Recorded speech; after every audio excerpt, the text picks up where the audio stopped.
Na tuendelee kusimama kwa muda kidogo. Bwana wa dhamani, tunakuja kwenye uwepo wako wa kiungu tena kwa njia ya maombi. Kwanza, kutoa shukrani kwa yale yote ambayo umetutendea na kwa ajili ya upendo mkuu mioyoni mwetu kwa ajili yako na kwa neno lako. Bwana, watu hawa usiku huu ambao nawapenda kwa moyo wangu wote, wamejitolea na wakaja kuketi katika chumba chenye joto na kadhalika, kwa maana wao wanalipenda neno lako. Nasi tunakuja kuwaombea wagonjwa usiku huu Bwana, na walio wahitaji, na kusiwe na mtu aliye mnyonge miongoni mwetu mwishoni mwa ibada hii. Wajazi kwa ajili ya uaminifu wao Bwana. Nena nasi kupitia neno lako na utupe nguvu Bwana, tunapoenda huku tukichukua shutumu. Ni majaliwa ya jinsi gani kufanya jambo hili. Tunaomba katika jina la Yesu, amen. Mwaweza kuketi. Nisingepata maneno bila shaka kutoa shukurani zangu kwa kundi kama hili la watu ambao wangekuja na kuketi katika jengo hili. Nataka kusema ya kwamba kesho ama tutaenda kule Topeka, Kansas kwa ajili ya mkutano unaofuata, na huo utamalizika Jumapili inayofuata. Kisha tutaenda kutoka hapo huko Philadelphia, na sasa tunakusudiwa kwenda ng'ambo huko Kenya na Tanganyika na Uganda kwenye makabila kule ndani, na wana maasi madogo sasa ya maumau. Siwezi kuingia kule kama mmissionari, mbali nitajaribu kuingia kama mwindaji. Niingie nao wanaitayarisha. Kwa kawaida mimi uingia mle kama mmissionari, kisha nikaenda kuinda. Wakati huu ninaenda kama kwamba ninaenda kuinda, kisha niwe mmissionari. Kwa hiyo kule njia yoyote ya kuingia kule kuwafikia. Na ndugu Matson Mboze yuko kazini akijaribu kuniingiza kutayarisha safari ambapo nitaingia niende kuwinda. Vema, kisha naja katika safari hii, alafu yeye atasema ndugu yetu Branham yuko nchini, ashuke aende kwenye ubalozi. Ni sawa kama tukifanya mkutano mdogo tu hapa. Naona jambo hilo linaianzisha, basi nasi tuifanye iendelee mbele. Kwa hiyo hatujui kama itakuwa hivyo, kama tutaweza kufanya jambo hilo ama hatutaweza. Tunajaribu. Nami namwomba Bwana, kama jambo fulani likitukia kwamba hawezi, basi itakuwa ni ishara kwangu kwamba ninapaswa kuja hapa Jeffersonville na kuhubiri zile baragumu 7 mnamo mwezi wa Julai ama Agosti, mahali fulani pale. Alafu kama tukifanya hivyo, tunaona leo tutajaribu kukipata chumba hiki cha shule hii hapa ambacho kimebaridishwa, kwa kuwa kitakuwa kizuri sana na baridi kidogo. Kinakaa watu 1500 hadi 1800. Nacho kimebaridishwa mahali papya kabisa, yapata tu miraba 5 juu ya mahali hapa. Wakati mmoja tulipoomba na hawakuturuhusu kupapata, ndipo yule mtu ambaye hangeturuhusu kupapata alifukuzwa kwenye halmashauri. Kwa hiyo sasa mtu aliyeko sasa anasema tunaweza kupapata wakati wowote tutakao. Kwa hiyo tunafurahi sana kupapata, na kwa hiyo huenda tukaweza kupapata sasa na wakati fulani Julai.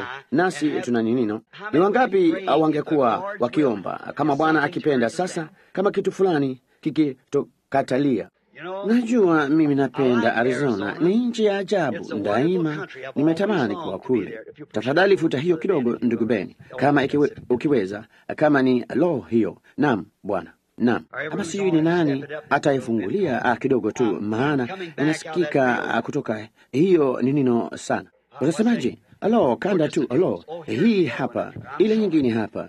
Nasikitika. Haya basi, ndugu Ben. Kwa hiyo mimi nikirudi kutoka Arizona, nikija hapa inanifanya nikwewe sauti kidogo, kwa sababu ya badiliko ya hali ya hewa. Hapa tuna yapata 87 hadi 90 na wakati mwingine 100% unyevu, na kule ufikia 0, alafu wakati mwingine kwa wastani 1 katika 20 ya 1% ya unyevu. Unaishi tu chini ya hema ya oksijeni, kisha unatoka chini ya hiyo ukaja hapa. Unajua jinsi inavyoleta tofauti kubwa kwa hiyo inakusumbua katika sauti na kadhalika. Ivute mahali ilipokuwa. Tafadhali ndugu Ben, nilifanya kosa nilipoivuta nikaitoa. Nilifikiri ilikuwa hivyo mbali, hapa ndipo ulipoiweka. Sasa tuombeeni kila mmoja wenu. Ninawadhamini. Bili alikuwa akiniambia juu ya mtu fulani aliyetuletea kikapu kimoja cha maembe na zawadi ndogo tu ambazo mimi siwezi kuwashukuruni vya kutosha. Sijui jinsi ya kufanya jambo hilo, nami nisikia sistahili sana kuchukua vitu kama hivyo kutoka kwenu. Naomba ya kwamba Mungu atawabariki, nami najua atafanya hivyo, kwa maana alisema, kadiri mlivyomtendea mmojawapo wa hao walio wadogo, mlinitendea mimi. Naye Mungu atawabariki, nina hakika. Na Arizona ikiwa nchi nzuri namna hiyo, kuna kitu kimoja ninachokikosa. Hicho ni ninyi nyote. Hiyo ni kweli, na wakosa ninyi nyote. Si hali ninapokwenda si ninyi. Na marafiki kila mahali ulimwenguni, mbali si ninyi nyote. Kuna kitu fulani kuhusu kundi hili ndogo ambalo lina ninino tu, sijui mimi huwafikiria. Na kule Tucson ni mji wa kitalii, mwajua, na makanisa yanazozana, mwajua. Kwa namna fulani ni vigumu, si kwa kiroho sana, na kwa maana kuna mashindano, ni makali sana, na inafanya jambo hilo kuwa ngumu.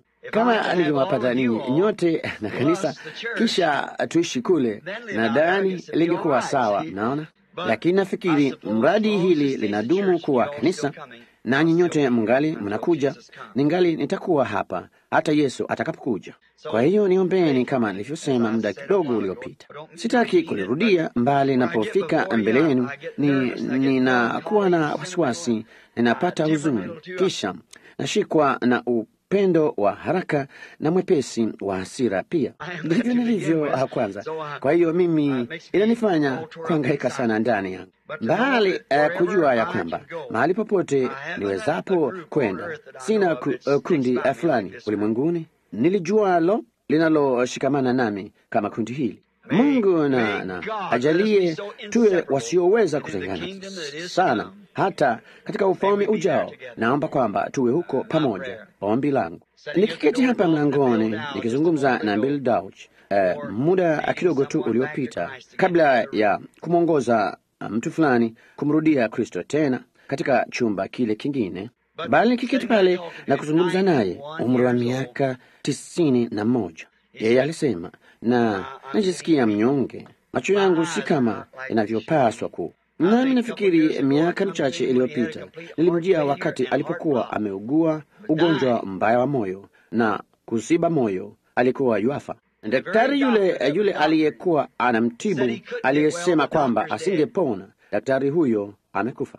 Na huyu hapa Bill Dauch ameketi, naona, mwenye umri wa miaka 91. Nikasema, Bill, una faida duniani kadiri ya kufanya kazi na mambo kama hayo. Bali naomba jambo hili, Mungu na akupe nguvu, kwa sababu unaipenda mikutano hii sana. Huyo mtu mwenye umri wa miaka 91 huvuka nchi hii kwa matokano, joto, kukavu, baridi, ubaridi, chochote kile, kusikia neno. Mungu na ambariki shujaa huyo. Sasa mimi siya ninino, nina udhuru mmoja zaidi wa kuwaweka jinsi nilivyofanya asubuhi ya leo kwa masaa 3. Nami sikufanyia haki huo ujumbe, kwa maana niliufupisha na kuacha sehemu yake na kuruka sehemu yake na kadhalika. Hiyo ndiyo sababu niliwaomba wasiisambaze hiyo kanda. Naomba niupate tena mahali ambapo pana baridi ama popote pale, na nikisikia roho mbali, ninawaangalia na kujua mnajipepea na kujua mnasikia joto, na jambo hilo hunirarua vipande vipande. Sitaki ninyi mteseki, na watakeni mstarehe, naona, na jambo hilo unisumbua kama vile na waona wagonjwa. Kama siwezi kuwahurumia hawa wagonjwa, siwezi kuwasaidia. Sina budi kuwahurumia. na ni vivyo hivyo kwenu ninyi. Sina budi kuwahurumia, la sivyo siwezi kuwa ndugu yenu. Naona sina budi kuwahurumia, na mimi hufanya hivyo. Mungu anajua kwamba hiyo ni kweli. Na sasa usiku huu nitautoa kwa ajili ya kuwaombea wagonjwa, nami nataka watu kuwabariki watu hawa, na ndugu Collins na Hickerson, ndugu Neville, ndugu Caps, wadhamini na hao wote, kwa ajili ya ripoti nzuri ambayo imekuwa ikija, na jinsi mlivyo na utaratibu mkiliweka kanisa, na jinsi kila kitu kinaingia katika mahali pake panapofaa. Ninawashukuru ninyi watu. Mungu awabariki kwa kujaribu na kutekeleza agizo. Na barua baada ya barua huja huko Tucson kwangu. Ndugu Branham, si kama ilivyokuwa, ni tofauti sana, kuhisi kwenye baraka sana kwa uwepo wa Mungu. Nami ninashukuru kwa ajili ya jambo hilo. Bwana awabariki daima. Alafu sasa usiku huu nilikuwa nikisoma hapa katika maandiko mahali padogo. Ilikuwa kwamba labda nitoe maneno machache kunena na kusoma andiko, halafu labda maandiko kadha, kisha nizungumze nanyi muda kidogo, ndipo niwaombee wagonjwa. Si zaidi ya muda kidogo tu. Ninatazama ile saa, nami nitajaribu kumaliza mapema iwezekanavyo. Bali nafikiri wakati kundi la watu limekusanyika pamoja bila kusoma neno ama kufanya jambo fulani, mawaida fulani, mkutano huo hautakuwa umekamilika. Wengi wenu walingojea, wengi wenu mna maili kadha za kusafiri usiku huu.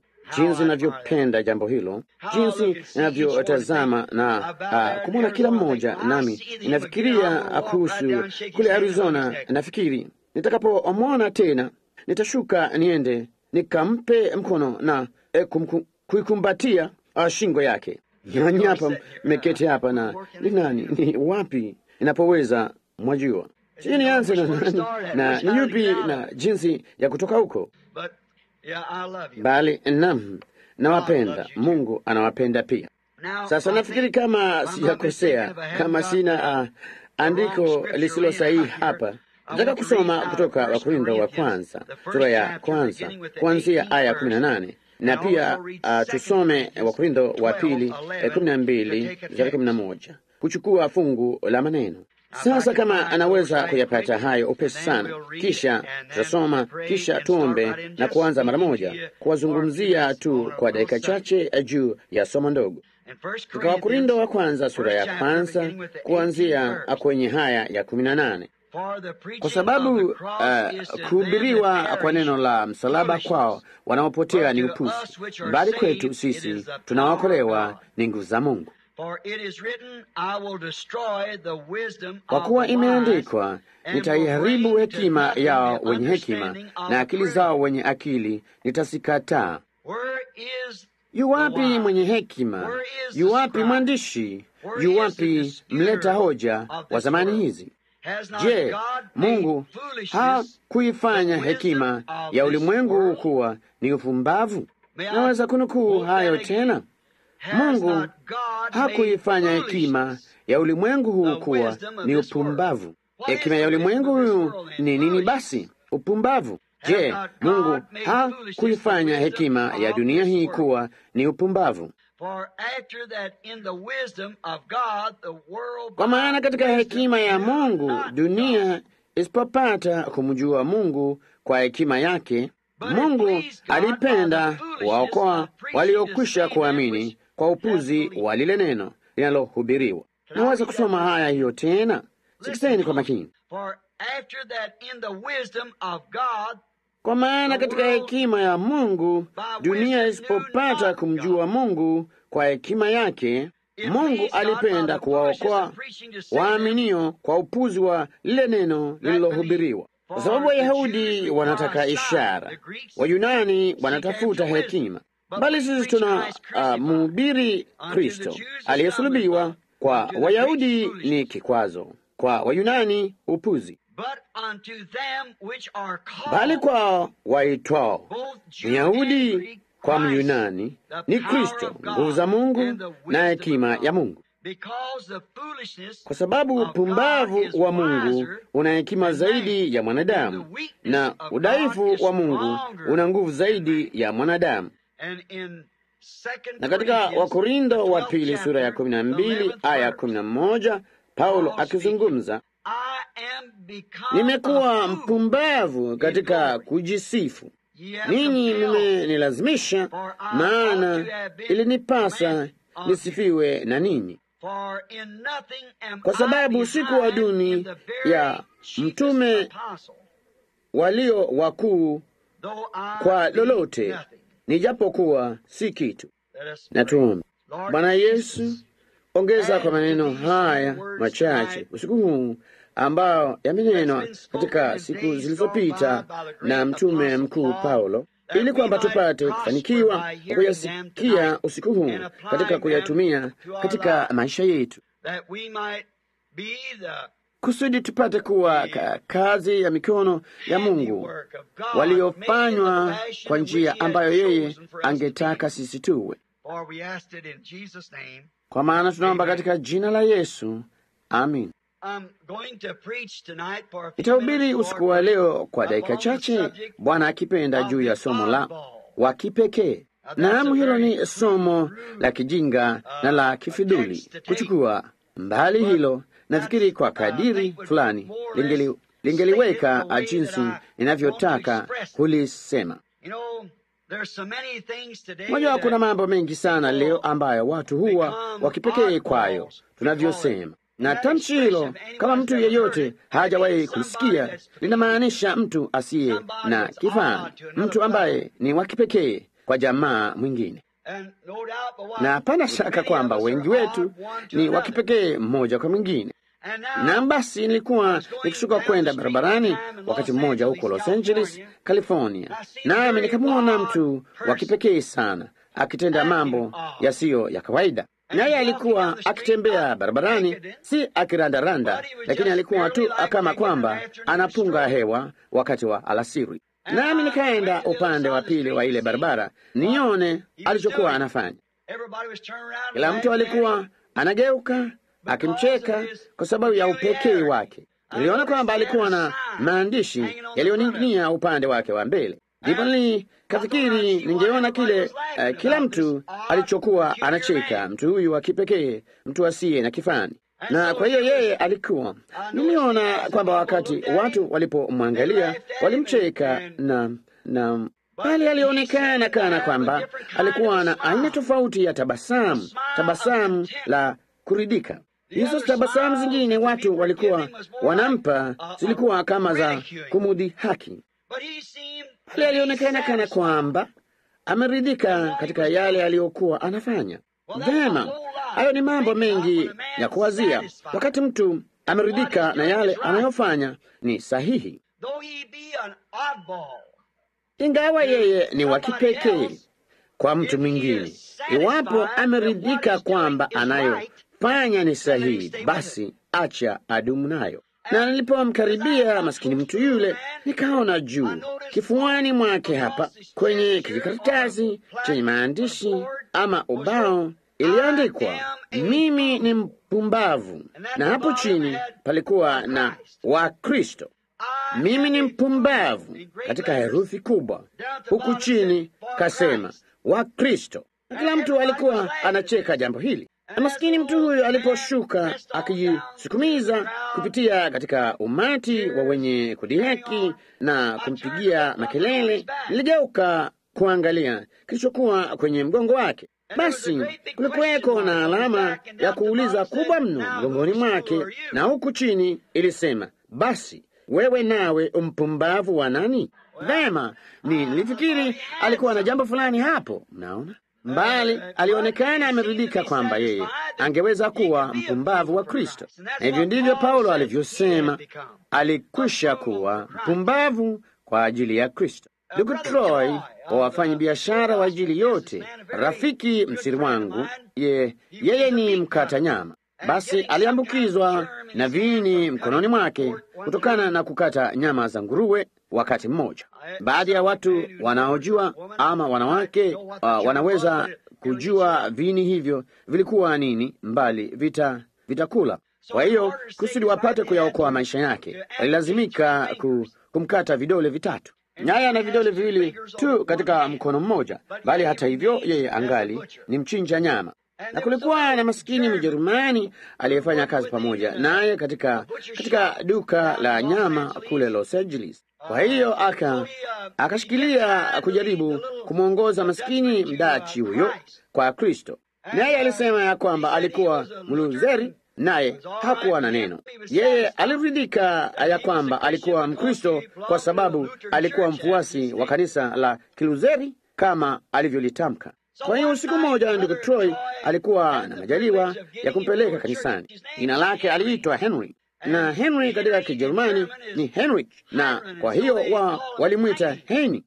Mmesikia tamshi hilo? Yeye akasema, Heini, vipi kuhusu kwenda nami kanisani usiku huu? Vema, akasema, naamini nitaenda. Kwa hiyo akashuka akaenda kwenye mkutano wa mtindo wa kale, mahali ambapo walipokuwa na mkutano wa maombi, na kwa kweli akasadikishwa kabisa, kisha akampa Kristo moyo wake. Lo, siku iliyofuata maskini Mdachi huyu alikuwa anafurahi.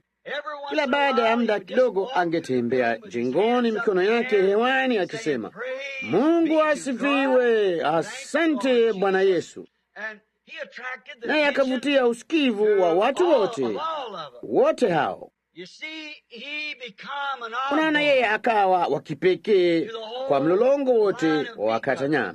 Naye angekuwa akikata nyama, halafu angeanza kufikiria juu ya Bwana, kisha angeanza kulia. Angaliweka kisu chini na kutembea huku na huko kwenye yale marefu ya jengo, si kwa kuweza kujizuia, mbali akiendeleza mapenzi tu na Kristo, akisema, lo, jinsi ninavyokupenda Yesu. Unajua, huku anatembea huku na huko. Naye bosi akaja pale na kumwona akifanya jambo hili, na alipokuwa anakwenda akitembea huku analia, basi yule bosi, yeye hakumwona bosi, alikuwa anafikiria juu ya Yesu. Kisha akaanza kushuka huku mikono yake imeinuliwa juu hewani na machozi yanatiririka mashafuni mwake, akisema, Mungu, jinsi ninavyokupenda. Ndipo yule bosi akasema, Heini, ni nini kimekupata? Lakini akasema, kila mtu kwenye mlolongo wote anazungumzia jambo hilo. Ni nini kimekupata Heini? Lakini maskini yule Mdachi akasema, lo, bosi, akasema, Mungu atukuzwe, niliokoka. Akasema, ati ulifanya nini? Akasema, niliokoka. Akasema, nilishuka nikaandamana na ndugu Troy kwenda hapa kwenye misheni ndogo, nami nikaokoka. Ndipo Yesu akaingia moyoni mwangu, nami nimejaa upendo. Yeye akasema, hapana budi, ulishuka ukaenda kwenye kundi lile la Nati. Yeye akasema, naam. Akasema, Mungu atukuzwe. Akasema, Mungu ashukuriwe kwa ajili ya Nati. Akasema, unajua, ukichukua motokaa inayoshuka ikija barabarani, nawe utoe nati zote ndani yake, una kitu ila lundo la vitu shagalabagla. Vema, sijui ila kwamba maskini yule Mdachi alikuwa karibu sahihi kutoa nati zote. Nati ndizo zinazoishikiza pamoja, nami nafikiri hizo ndizo zinazoshikilia kanisa pamoja, wakati mwingine zinazoushikilia ustaarabu pamoja. Sasa nikishuka kuja kutoka matembezini huko Prescott siku chache zilizopita, nilikuwa ninaangalia jangwa hilo na kuona jinsi ambavyo kutoka huko Phoenix wao wana bustani za Kijapani, na walikuwa na maua humo ndani, maua mazuri, ambapo nilipokuwa mvulana mdogo kule nilichunga ng'ombe kule chini kote. Hao ng'ombe hakukuweko na nyasi, kwa hiyo walikula maharagwe ya mipungate na kadhalika.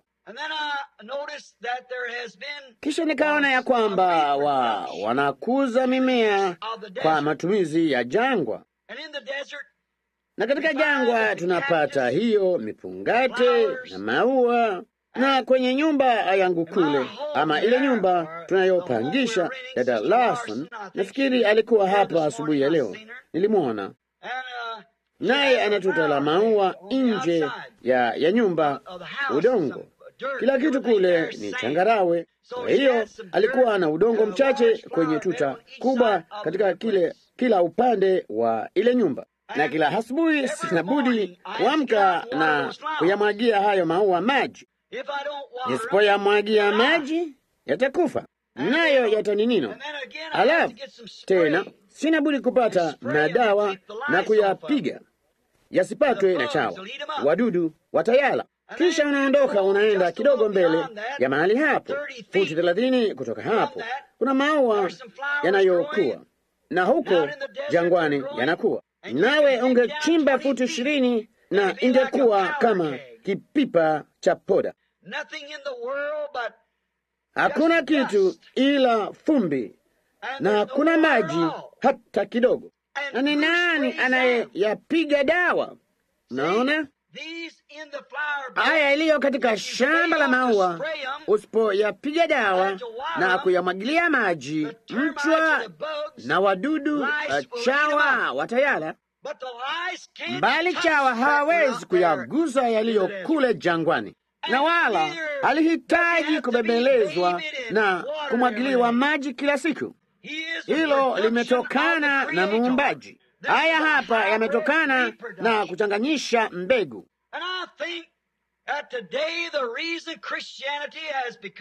Nami nafikiria kwamba leo sababu ya Ukristo kuwa kwa watu nati ni kwa sababu tuna kundi la miigo na si wa Kristo halisi, kundi ambalo halina budi kubembelezwa kitoto na kupigwa dawa ili lipate kukaa kanisani.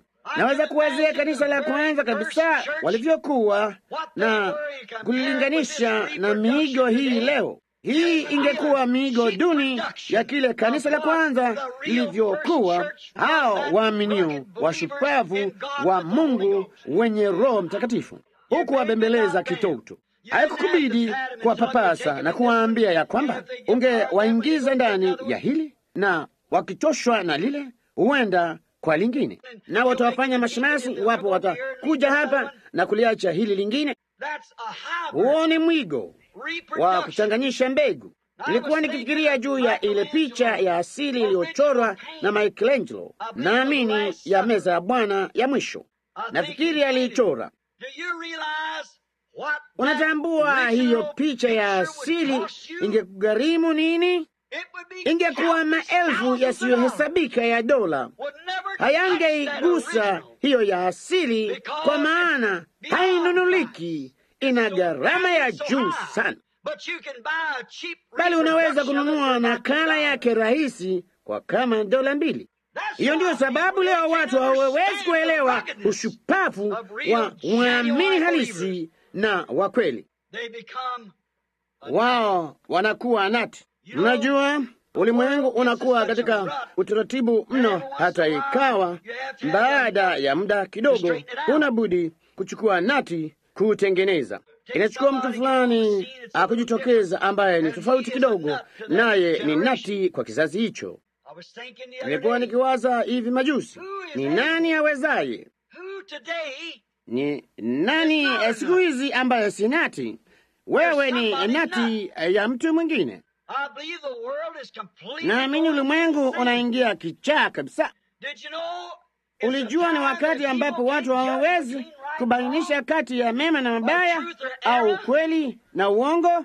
Unajua, wanasiasa hawawezi kubainisha kati ya mema na mabaya. Unawaona wakinyamaza juu ya kura hii ya kuirudisha Biblia kanisani ama kurudisha Biblia shuleni. Wao hawajui siasa zitaelekea upande gani. Wazia hilo, sijui jinsi ilivyo Indiana sasa, bali katika mkoa wa Arizona si halali kuisoma Biblia shuleni. Nafikiri ni jambo lile lile Indiana, karibu Marekani nzima, kwa sababu mwanamke fulani kafiri alibadilisha utaratibu wote. Pia kumbuka, si halali kuisoma Biblia katika shule zetu za serikali, bali kodi za waamini zinazaidia ukafiri kufunzwa shuleni. Siasa, tunahitaji Abraham Lincoln mwingine, tunahitaji Patrick Henry mwingine. Tunahitaji Mwamerikani ambaye anaweza kusimama madhubuti, haidhuru siasa ziko wapi, na kuita kweli kweli na kosa kosa. Unajua, wahubiri siku hizi hawawezi kuamua ni lipi sahihi, neno la Mungu ama madhehebu ya kanisa. Hawajui wachukue njia gani. Hawawezi kuamua kati ya ukweli na uongo. Najua Biblia inasema jambo hilo, bali kanisa letu linasema. Naona watu hawawezi kuamua kati ya ukweli na uongo, na kila kitu kilicho dhidi ya Biblia ni kosa. Neno la Mungu ni sahihi na kila neno la mwanadamu ni uongo ambalo liko kinyume. Na ukijaribu kusimama sasa katika wakati kama huo na kutetea kweli, unakuwa nati. Hebu tuwaite watu wachache. Naweza kumwazia Nabii Nuhu katika siku ile kuu aliyoishi, wakati wa mkuu wa kisayansi ambao walijenga piramidi na masifiniki, ambapo angeweza kuthibitisha ya kwamba hakuna maji mbinguni kwa utafiti wa kisayansi.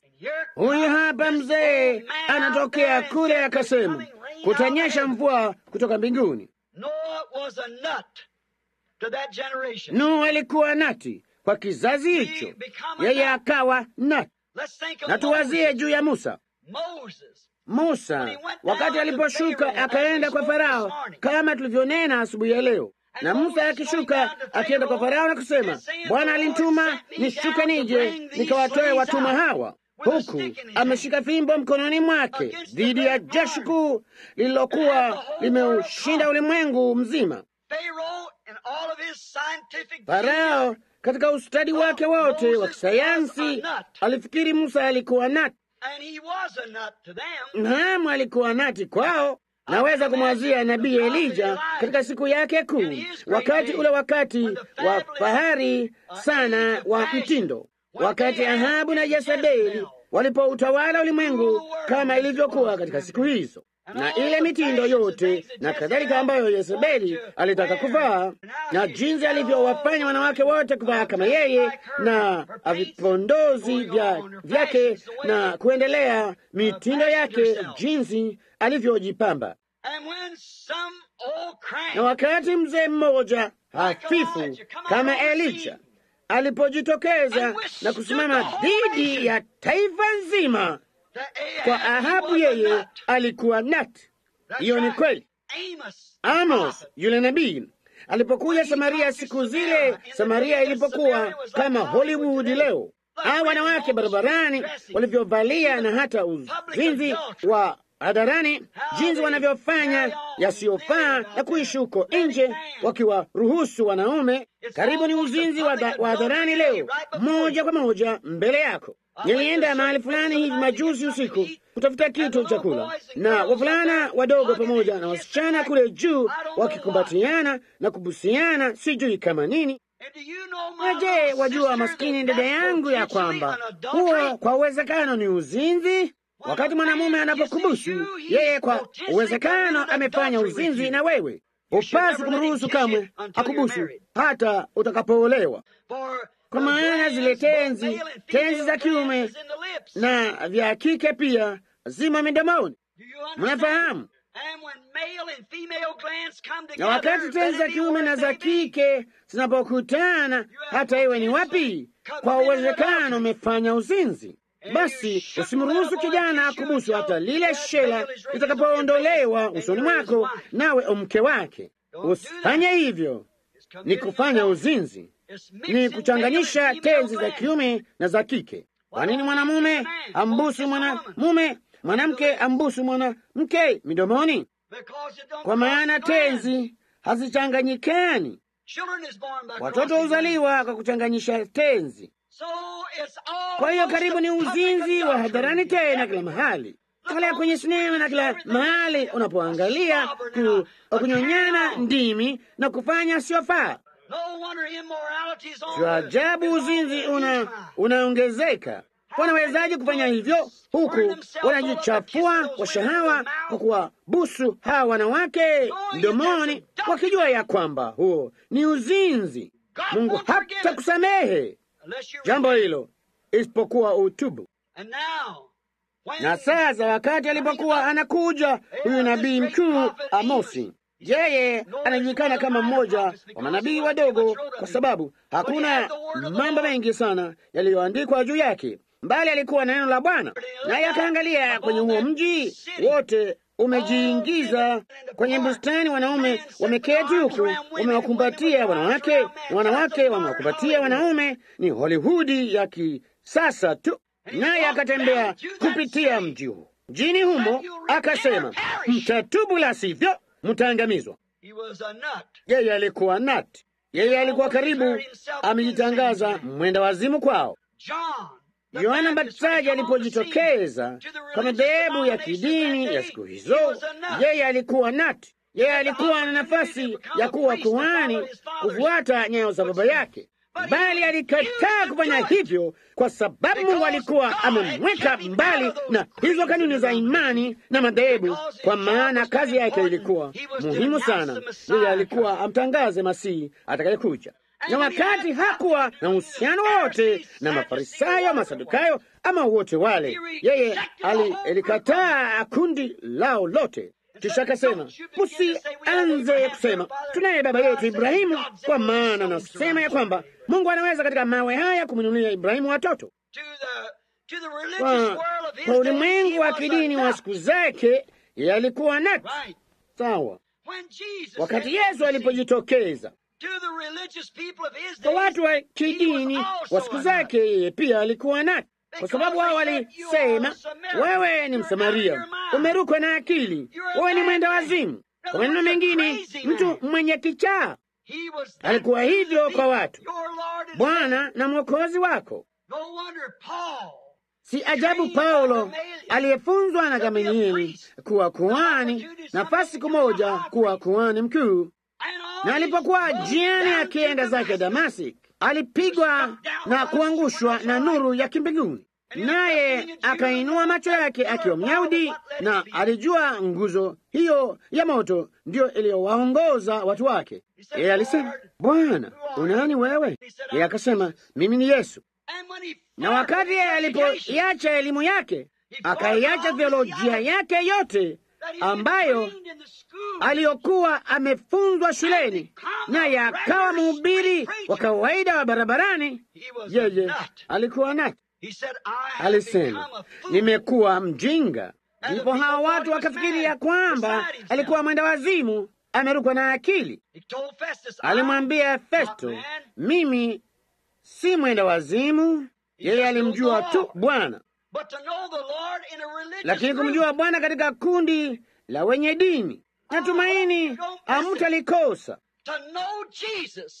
Kumjua Yesu siku hii miongoni mwa kundi la kidini, wewe ni nati. Haijabadilika. Ningeweza kukaa sana juu ya jambo hili mbali, na nataka kuharakisha kwa ajili ya mstari wa maombi. Martin Luther, maskini yule kasisi Mjerumani aliyekuwa amechukua mkate wa ushirika siku moja, aliutupa chini kwenye vipandio na kusema, huu si mwili wa Yesu Kristo. Huu ni mkate tu uliotengenezwa kule nyuma. Naye akatangaza kwamba mwenye haki ataishi kwa imani. Yeye alikuwa nati kwa kanisa Katoliki.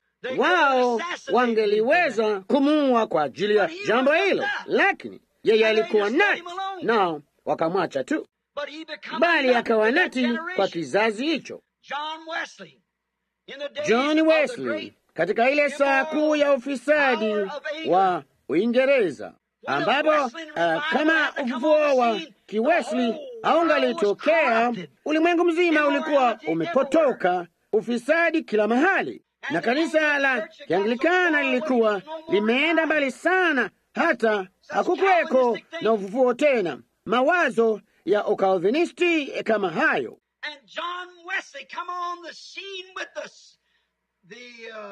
Ndipo John Wesley akajitokeza na neno la utakaso, kusafisha ufisadi, akawa nati. Nikimnukuu Bwana Wesley, wakati mmoja katika kitabu chake, alikuwa anashuka akija kwenye njia, ndipo mmoja wa watu wa kanisa la Uingereza wote walifikiri alikuwa na kichaa. Kwa hiyo akasimama njiani. Bwana Wesley alikuwa mtu mdogo sana. Jitu hili kubwa mno lilifikiri linaweza tu kumpiga kofi limwangushe. Kwa hiyo likasimama njiani. Bwana Wesley akapanda akaenda akasema, tafadhali bwana, waweza kuondoka njiani? Nina haraka. Na yule Mwanglikana akasema, mimi simpishi mpumbavu. Bwana Wesley kwa heshima akanyamisha kofia yake, akamzunguka akasema, mimi kila mara umpisha. Kwa hiyo unaona, huyo ndiye aliyekuwa nati. Mmoja alikuwa kwa ajili ya Kristo, yule mwingine kwa ajili ya kanisa. Hiyo wewe unati ya mtu mwingine. Hata hivyo, wakati wa Pentekoste walipojitokeza miaka 50 iliyopita, walisema hao watu wana kichaa. Walikuwa nati. Hiyo ni kweli, kwa kuwa walihukumu potovu huo wote uliokuwa katika nyakati za kanisa wakati huo walipojitokeza. Bali wa Pentekoste wamefanya nini? Walirudi moja kwa moja kwenye matapiko walimotoka, moja kwa moja kwenye upotovu wa kimadhehebu. Unajua nini? Wakati wa nati nyingine umewadia.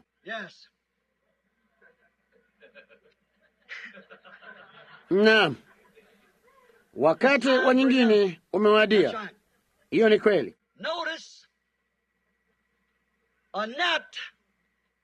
Angalia, nut. Kabla hapaja kuwepo na nut, kuna skrubu ya kuingia katika nati hiyo, na hiyo nati haina budi kuingizwa kwenye skrubu hiyo. Kama haingizwi, haifai.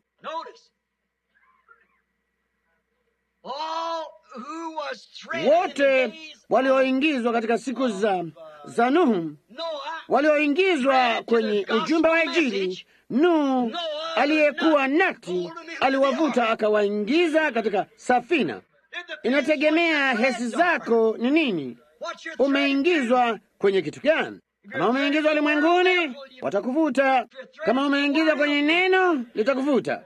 Inategemea umeingizwa kwenye kitu gani, ni nati gani utakayofuata. Lakini Nuhu akiwa nati kwa neno la Mungu, nati kwa kizazi cha kisayansi na kwa wakati wa kidini alimoishi, yeye aliwavuta ambao wangeokolewa akawaingiza safinani.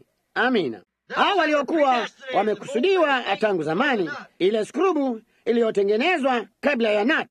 Skrubu haina budi kuingizwa kwenye nati. Kwa hiyo Shetani yeye ana baadhi ya skrubu na nati pia, skrubu na nati za milki za ulimwengu huu. Farao alikuwa nati tu kwa Nuhu ama kwa Musa, kama vile Musa alivyokuwa kwa Farao. Farao akiwa na maigizo yake yote ya uongo ya kisayansi, alikuwa amelivuta taifa lote akalileta kwake. Nuhu kwa kuwa nati kwa Mungu alilivuta kanisa akaliingiza kwenye nchi ya ahadi. Inategemea jinsi ulivyoingizwa. Yeye alivuta kanisa akalitoa Misri, kama vile Nuhu alivyolivuta kanisa akalitoa ulimwenguni hata kwenye safina. Musa alilivuta kanisa akalitoa Misri akaliingiza kwenye nchi iliyoahidiwa na Mungu. Yesu alisema, sasa iweni waangalivu, kwa maana hizi nati na skrubu zinafanana sana. Tazama tu hezi zake. Mathayo 20:24 yeye alisema, karibu wangewapoteza walio wateule. Naam, Marekani na madhehebu yote ya ulimwengu yanahitaji nati. Wamethodisti, Wabatisti, Wapresbiteri, wote wametawanyika katika hili lile, na wote wanapingana, na hata hivyo wote wameingizwa katika skrubu ile ile. Kwa hiyo Mungu amewapa skrubu, kisha akawatumia nati, baraza la makanisa ulimwenguni. Alitawafuta wote pamoja. Hiyo ni kweli, bila shaka itawafuta pamoja, hilo baraza la ulimwengu. Unajua, imefikia hapa si muda mrefu uliopita, hakuna kinachoweza kutukia tukio fulani bila sababu. Wanawake wanataka kuvua nguo zao.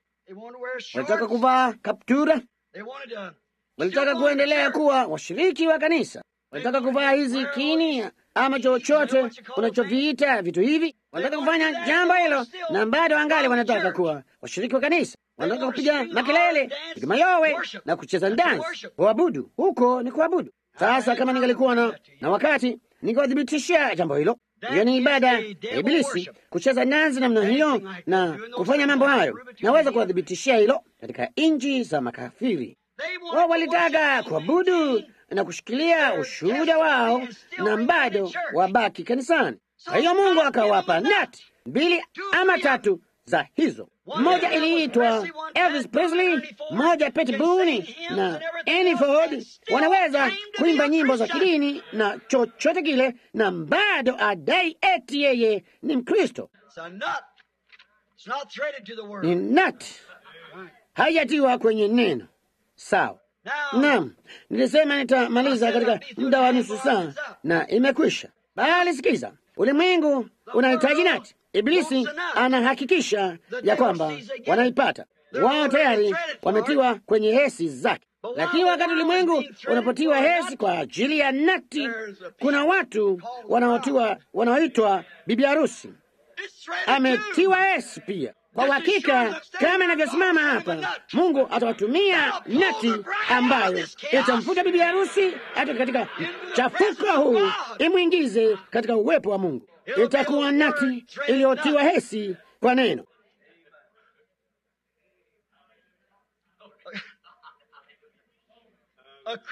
Mtawala wa siku chache zilizopita aliniambia kule chini Tucson, unajua watu wengine wakufanya wewe nati na wengine wanakufanya Mungu. Nikasema vema, jambo hilo liko sawa kwa namna fulani. Nilijua anajaribu kunilaumu. Mnaona, watu wanafikiri wewe ni Mungu.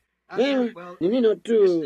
Nilijua watu hawakufanya hivyo, bali nilijua yeye hakufahamu hilo, kwa maana alikuwa upande wa pili wa ngozi. Naona hiyo, nilijua yeye hakufahamu hilo. Kwa hiyo nikasema jambo hilo haliko mbali sana na neno la Mungu, sivyo?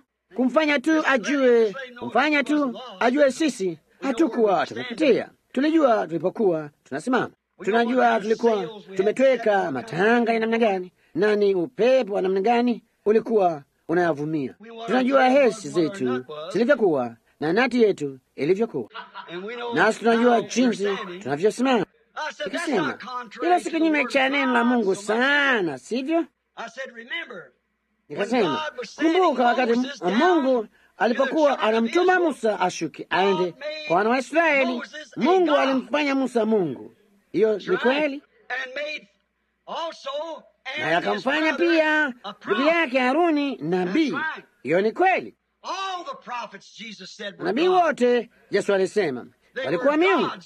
Wao hawakuwa miungu wanadamu. Hiyo ni kweli. Mungu analimaanisha hivyo. Sikizeni neno tunalohubiri na neno lililosema asubuhi ya leo. Mungu akijificha nyuma ya ngozi ya pomboo, Mungu akijificha nyuma ya ngozi ya mwanadamu. Hivyo ndivyo alivyofanya. Mungu alipoadhihirishwa ulimwenguni, yeye alikuwa anajificha nyuma ya pasia, nyuma ya ngozi ya mtu aliyeitwa Yesu. Yeye alikuwa ametiwa utaji na kujificha nyuma ya ngozi ya mtu aliyeitwa Musa. Nao walikuwa miungu, si Mungu, bali walikuwa Mungu, yule Mungu mmoja, akibadilisha kinyago chake tu, akifanya jambo lile kila wakati, akileta neno hili. Naona Mungu alilifanya jinsi hiyo. Yeye anajua ya kwamba binadamu hana budi kuona kitu fulani. Kitu hicho kimo ndani ya kila mmoja wetu aliyezaliwa katika ulimwengu huu. Kama nilivyokuwa nikiwaambia asubuhi ya leo, hakuna mtu aliyedhubutu kumfuata Musa mle ndani. Mungu kamwe hajapata kushughulika na watu wawili. Yeye hujishughulisha na mmoja kila wakati. Hakuna aliyepaswa kumwiga Musa. Ilikuwa ni mauti ya kimwili, kujaribu kumwiga, kuingia katika ile nguzo ya moto pamoja naye. Kwa hiyo watu wote hawajafanywa. Wewe hujazaliwa namna hiyo kuvunja ukaingia katika hayo ya kimbinguni. Lakini Mungu aliweka wengine duniani kumwakilisha yeye kama mabalozi kutoka kwake, na huyo balozi amechaguliwa na Mungu kuingia katika mambo makuu yasiyojulikana ya kimbinguni na kutambua na kuleta mambo ambayo akili ya kawaida haiwezi kuyaelewa. Inafanya wazi siri ya Mungu, inatabiri mambo yaliyopo na mambo ambayo yanakuwepo na mambo ambayo yatakuwepo. Ni nini? Mungu. Mungu nyuma ya ngozi za binadamu. Kweli hasa. Sam Conley anaishi huko Tucson. Yeye alikuja hapa wakati mmoja miaka mingi iliyopita pamoja na Bwana Kidi, naye akaponywa akiwa na vidonda vya tumbo kwa miaka. Nilipotoka nikaenda mna majira ya kupukutika majani mwaka uliopita. Sam alikuwa na jiwe ambalo hao wataalamu kule Tucson walilichunguza. Ilikuwa kubwa kama marmari. Sam Conley, wengi wenu hapa mnamjua, anatoka Ohio. Akaenda kwa daktari akasema, Sam, jitayarishe juma lijalo, nitalitoa hilo jiwe siku chache baadaye. Akasema, naweza kulitoa jiwe hilo kwa kujisaidia daktari? Haiwezekani, hilo jiwe ni kubwa mno. Kwa hiyo akamwingiza kwenye gari akampeleka nyumbani, naye akapiga simu akasema, nataka uje uniombee ndugu Branham. Kwa nini akaniitia jambo kama hilo? Nami nikaanza kumwombea. Nikasema, Sam, ni Bwana asema hivi, hilo jiwe litatoka lenyewe. Na asubuhi iliyofuata akalipeleka lile jiwe kwa daktari. Na akasema, huyo daktari akasema, Bwana Conley, sielewi ilivyotukia. Na akasema, mimi ninamwamini Mungu, naye Mungu aliniondolea jiwe hilo, alilitoa kwangu. Ilikuwa vigumu kwa huyo mtu kuamini, huyo daktari. Kadiri tu asingaliweza kuamini juu ya ule uvimbe mkubwa kuondoka ubavuni mwa mke wangu. Mnajua habari hiyo, naona. Kwa hiyo akasema, yapata miezi 6 baadaye, ambayo ilikuwa kama minino 3, kama majuma mawili yaliyopita ama majuma 3 yaliyopita, Sam Conley aliugua ugonjwa mbaya wa moyo. Nami sijui jina lake, mshipa wa damu moyoni ama namna fulani ya kusiba moyo ama chochote kile. Ni hatari sana, haita ni nino, huwezi kupona wanavyodai. Ugonjwa mbaya wa moyo, na moyo wake ukaziba, na viungo vyake vimevimba sana, hata vifundo vyake vya miguu vilikuwa vikubwa kuliko mguu wake hapa juu karibu na kiweo chake. Kwa hiyo wakamchukua wakampeleka kwa daktari. Daktari akasema, mchukueni mpeleke nyumbani kwa utulivu ama hospitalini. Sasa akasema, sitaki kwenda hospitalini. Akasema, mchukueni mpeleke nyumbani, mkamweke kitandani na msimsongeze kichwa, mkono ama mguu kwa muda wa miezi 6. Ungeweza kufa dakika yoyote. Ndipo ndugu Norman akapiga simu, nasi tukaenda kule usiku ule kumwona ndugu Sam, na tulipomwombea ndipo Bwana akanena. Basi asubuhi iliyofuata Sam akashuka akaenda kwenye afisi ya yule daktari, huku amekunja suruali yake, akasimama mbele ya daktari akasema, nitazame daktari. Ndipo daktari akamchunguza kwa mtambo wa stima wa kuchunguzia moyo, kisha akasema, sielewi jambo hili, rudi kazini. Akasema, wewe ni wa kanisa gani? Akasema, mimi si mshiriki wa lolote lile. Akasema, huwezi kuwa Mkristo bila kuwa mshiriki wa haya madhehebu, unabudi kuwa mshiriki. Unaona, hayo tu ndiyo huyo daktari aliyojua. Sam alikuwa nati kwake, naye alikuwa nati kwa Sam kwa kuuliza swali kama hilo. Ndipo nini kilitukia? Sam akaja na akasema, nimwambieni ni mtu anayeniambia mambo kama hayo, ndugu Branham. Waambie ya kwamba wewe ni mshiriki wa lile kanisa moja la pekee, ujiungi nalo, si madhehebu, unazaliwa ndani yake. Maskini bibi mmoja yapata miezi 6 iliyopita, huku anaegemea kifuani mwa dada Norman, nimesahau jina lake, mwanamke mrembo sana mwenye umri wa kama miaka 30. Yeye na mumewe walikuwa wameachana, naye akaugua ugonjwa wa leukemia. Naye alikuwa katika hali mbaya hivi kwamba ilikuwa vigumu kwake kutembea, na hatimaye ikawa mbaya sana hata madaktari wakamlaza kitandani. Nao madaktari wakaenda kumwona hata wakati ukawadia, wakampa hata Jumatano iliyofuata yeye atakuwa amekufa kabla ya Jumatano. Ndipo bibi Norman kwa namna fulani akamtoa kitandani, akamleta huku, na ilimlazimu kumshikilia kwenye kiti, na wakati maskini jamaa yule ameketi pale akiyumbayumba huku na huko, na amepauka awezavyo kuwa, ngozi ya kimajano kutokana na hiyo kansa leukemia. Nikasema, vema, ninaweza kukuombea dada. Naye akijaribu kuzungumza na machozi machoni mwake akasema, nikasema, wewe ni Mkristo? Akasema, mimi ni Methodist. Nikasema, nilikuuliza kama ulikuwa Mkristo. Na akasema, unamaanisha kuwa mshiriki wa kanisa la Kikristo? Nikasema, la mama, ninamaanisha wewe umezaliwa kwa Roho wa Mungu na unampenda Bwana Yesu. Akasema, vema, daima nimekuwa mshiriki wa kanisa. Kama Mungu atakujalia kuishi, utaniahidi ya kwamba utarudi kwangu kusudi nikuonyeshe njia ya Bwana kwa udhahiri zaidi. Akasema, namwahidi Mungu lolote, iwapo atahifadhi maisha yangu, nitamtumikia. Mara ono likaja, kasema, Bwana asema hivi, usitayarishe virarue vitu vya mauti yako kesho kutwa. Hiyo ilikuwa Jumatatu, naye alikuwa afya Jumatano. Hutakufa. Jumapili iliyopita, juma moja toka Jumapili hii, niliketi chumbani pamoja naye. Ameongezeka 30 na kitu. Daktari alisema hakuna dalili yoyote ya leukemia ingeonekana mahali popote, naye alitaka kujua, nami nikampeleka shuke ende akabatizwe katika jina la Yesu Kristo katika mfereji wa kunyweshea maji shambani. Njia ya Bwana huenda akawa nati mbali, nami nikiinuliwa juu nitawavuta wote kwangu.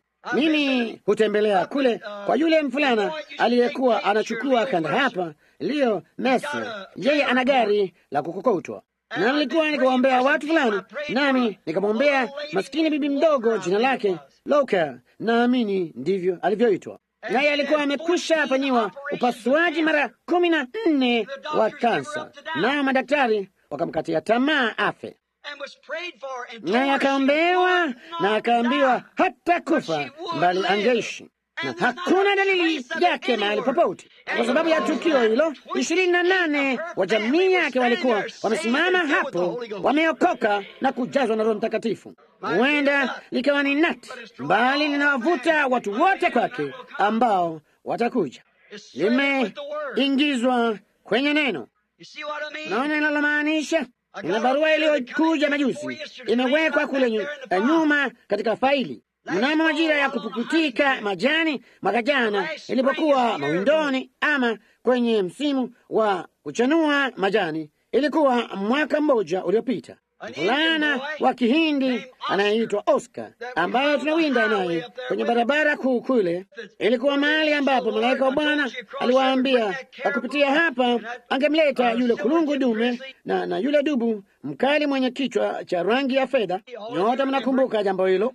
Ndipo huyu mvulana alipotembea, nikaingia, yeye akaingia hemani kwenye majira yaliyopita ya kuchanua majani. Basi Badi aliponiomba kuomba ndua, yeye alitoa glavu zake. Alikuwa anapanda farasi, akasikia hizo glavu na alikuwa tayari kwenda zake. Alikuwa Mkatoliki, hakutaka kuhusiana na kitu hicho. Kwenye majira yaliyopita ya kupukutika majani, wakati alipoweza, huko amesimama karibu na yangu, mama yake alipokuwa kule nyuma anakufa kwa ugonjwa mbaya wa moyo. Alisema, je, utarudi kuja kumwombea?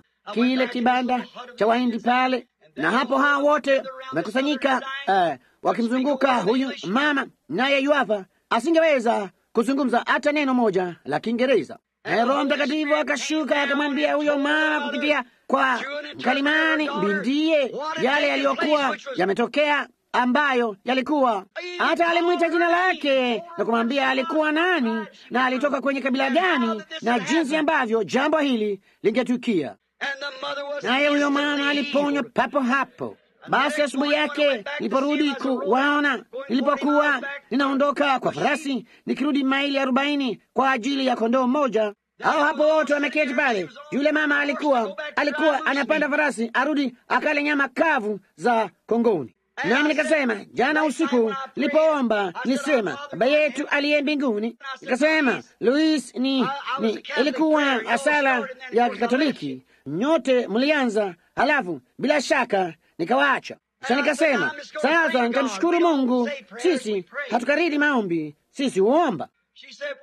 Mama akasema, sisi si Katoliki tena. Akasema, sisi tunaamini jinsi unavyoamini. Tunataka utuchukue sisi sote ukatubatize jinsi wewe unavyobatiza. Tunamtaka Roho Mtakatifu. Na katika safari ya kurudi, yule mfulana alikuwa amewapoteza farasi wake miezi kadhaa kabla ya tukio hilo, hangeweza kuwapata. Na yule kiongozi alikuwa akimkemea sana, akisema, Oscar, ulijua vizuri zaidi kuliko kuacha hao farasi namna hiyo. Hao ndugu wengi wakali sana wangewala hao farasi kufikia wakati huu. Naye akaendelea kusimama karibu yangu. Kisha akasema, usiku mmoja yeye akasema, mimi nikuuliza kitu fulani. Nikasema, naam. Akasema, ndugu Branham, omba Mungu nirudishie farasi wangu. Baadhi alisema, ndugu wamewala. Ndugu Branham, omba Mungu amrudishie Oscar farasi wake. Nikasema, unaamini hivyo Oscar?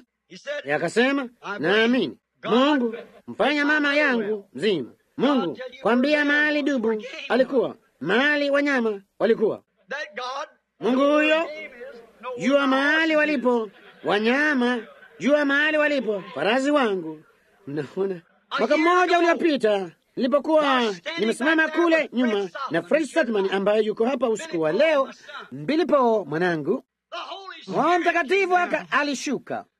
Nikasema, Oscar, utawapata farasi wako, watakuwa wamesimama kwenye barafu. Barua iko hapa niliyoandikiwa juma lililopita, nami nikaipata Ijumaa, nikaja huku, iko pale kwenye faili sasa. Ndugu Branham, Oscar kapata farasi, wamesimama katika theluji.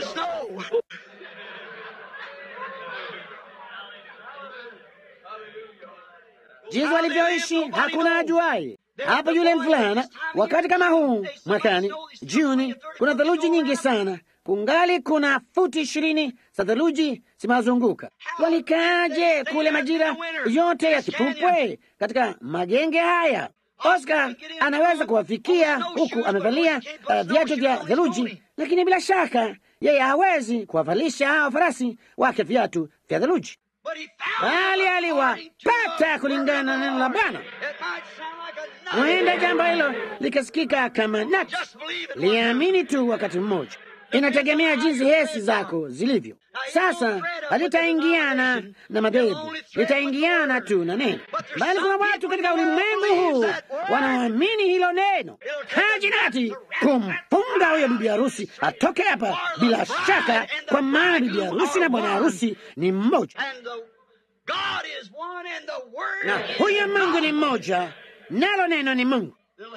Itapaswa kuingizwa kwenye neno, nalo litamvuta bibi harusi atoke katika madhehebu haya.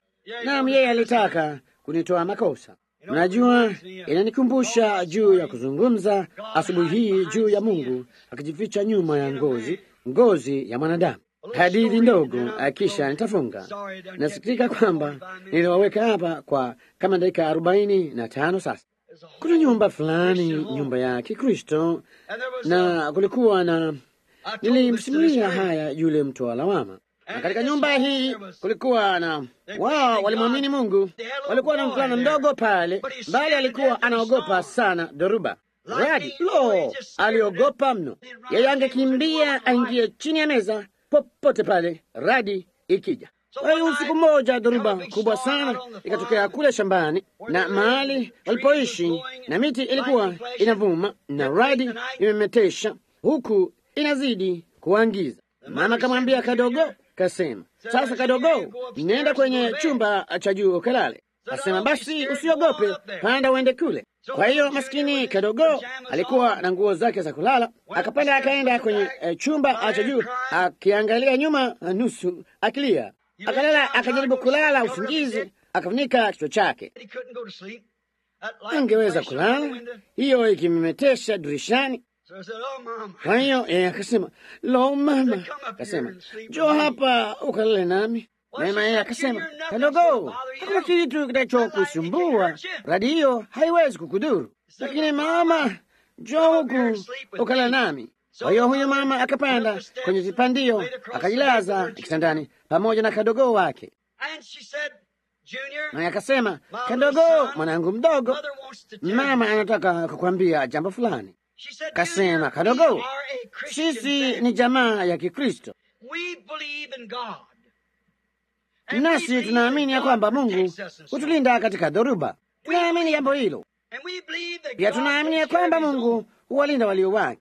Akasema, nataka waamini jambo hilo kadogo, na kwamba usiogope, Mungu ni pamoja nasi, naye atatulinda. Kadogo akapuuza mara chache, akasema, mama, ninaamini jambo hilo pia. Akasema, bali wakati radi hiyo iko karibu sana na dirisha, nataka kuhisi Mungu aliye na ngozi. Kwa hiyo nafikiri wengi wetu sisi watu wazima tunafikiria vivyo hivyo.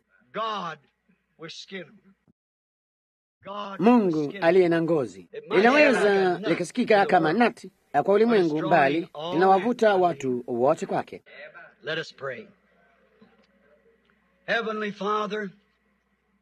Baba wa mbinguni, kama hadithi ndogo za matukio na wakati mwingine zinatendeka kwa sababu fulani, na hata iwe fiduli jinsi gani, hata hivyo tunalifahamu katika lugha iliyotendeka.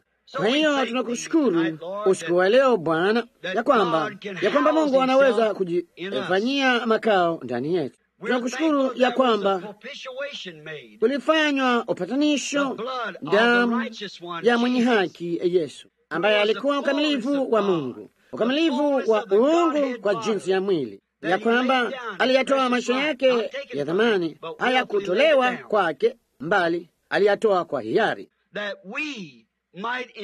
ili kwamba tupate kufurahi katika ukamilifu wa uwepo wake katika utukufu wa Shekina alimoishi, ili kwamba nafsi zetu zitakazwe na damu hiyo, ili kwamba Roho Mtakatifu aliye mkuu apate kuishi ndani yetu, nasi tunakuwa walimu, manabii na kadhalika kwa hao watu, kwa hao Bwana walio wahitaji karama za Mungu.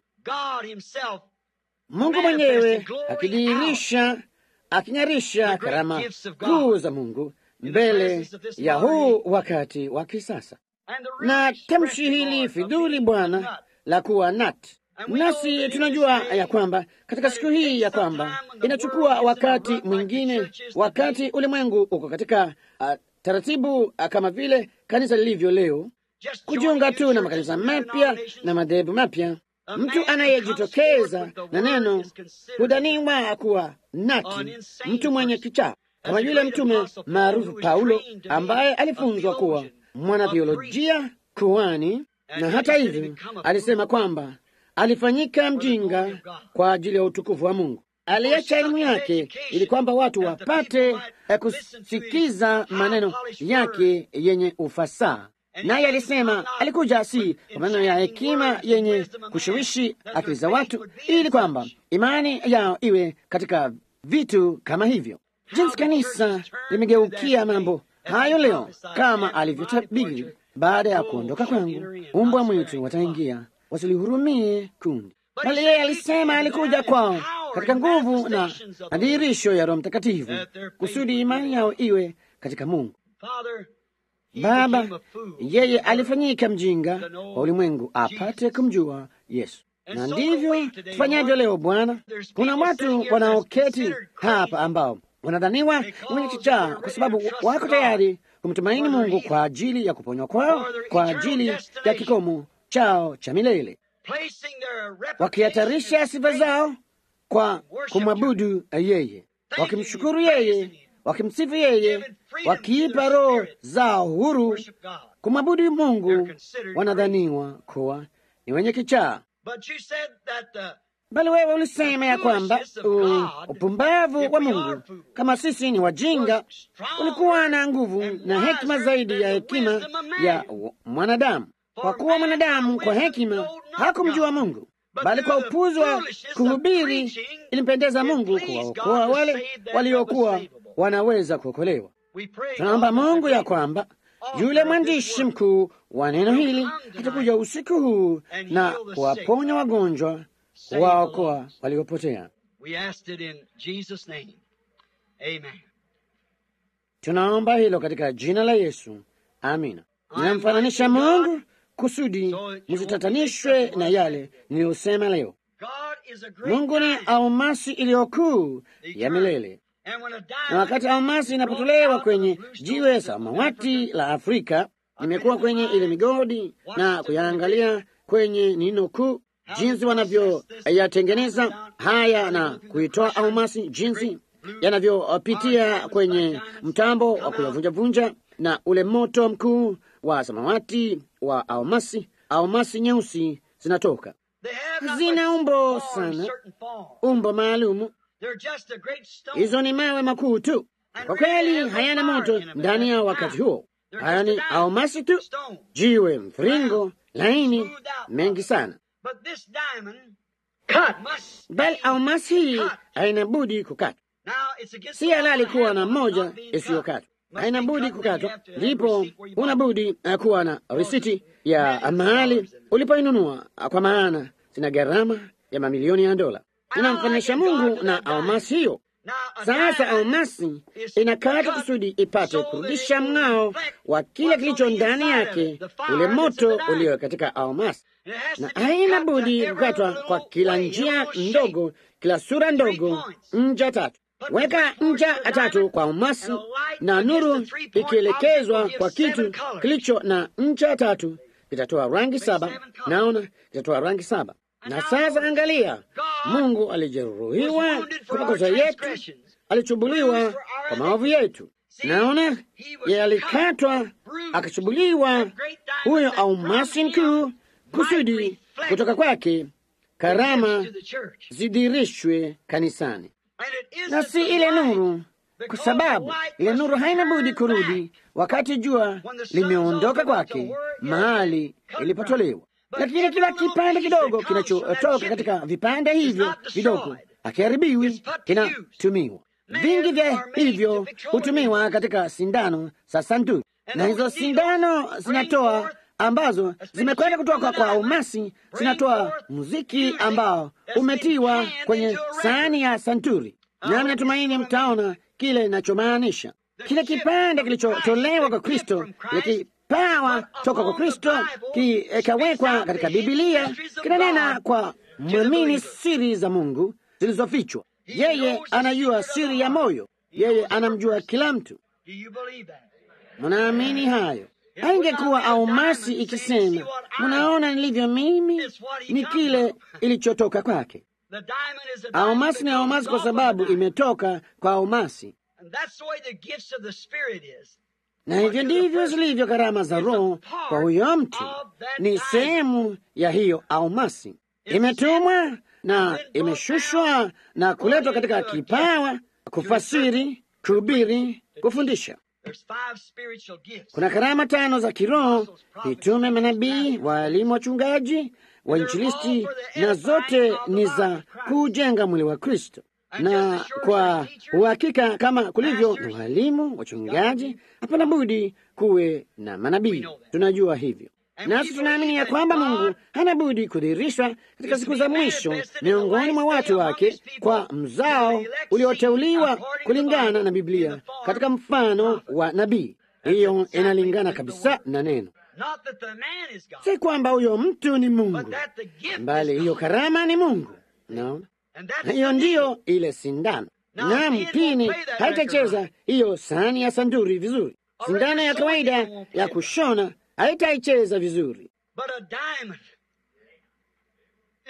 Ndiyo bora zaidi, inatoa sauti nzuri, sindano yenye ncha ya almasi. Naomba kwamba Mungu usiku huu, taarifa yako ya maisha, hata uwe na kasoro gani, chochote unachotaka kutoka kwa Mungu, naomba kwamba yule Bwana mkuu ambaye anashikilia ile sindano mkononi mwake na aiweke maishani mwako na atufunulie kile kilichokuleta hapa, unachohitaji, ndipo tutajua ya kwamba yeye yuko hapa. Baba wa mbinguni, naomba utukirimie hilo kabla sijaanza mstari huu wa maombi. Sikusudii kufanya hivi, bali naomba kwamba ufanye hivyo ili kwamba watu wapate kujua. Labda wageni wako hapa wambewa, siwajui, bali wewe nawajua. Naye Paulo alisema kama ukinena kwa lugha na kusiwe na kufasiriwa ama haijengi, watu wasisema ninyi ni wenda wazimu. Bali kama mtu akitoa unabii na kufunua yaliyo katika moyo, basi wao watasema kweli Mungu yuko pamoja nanyi. Na iwe hivyo tena, Mungu, katika wakati huu uliochelewa sana. Wewe uliahidi jambo hilo, na ndivyo litakavyokuwa.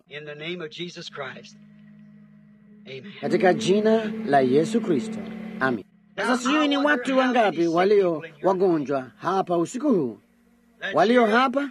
Ama je, mbili alisambaza za maombi? Kuna kadi za maombi zilizotolewa? Sema, nadhani kila mgonjwa ana kadi ya maombi. Sijui ulichoandika ndani yake. Nafikiri yeye huwapa tu kadi, unaandika lolote unalotaka juu yake. Ulipata tu kadi, ukaandika ndani yake lolote unalotaka.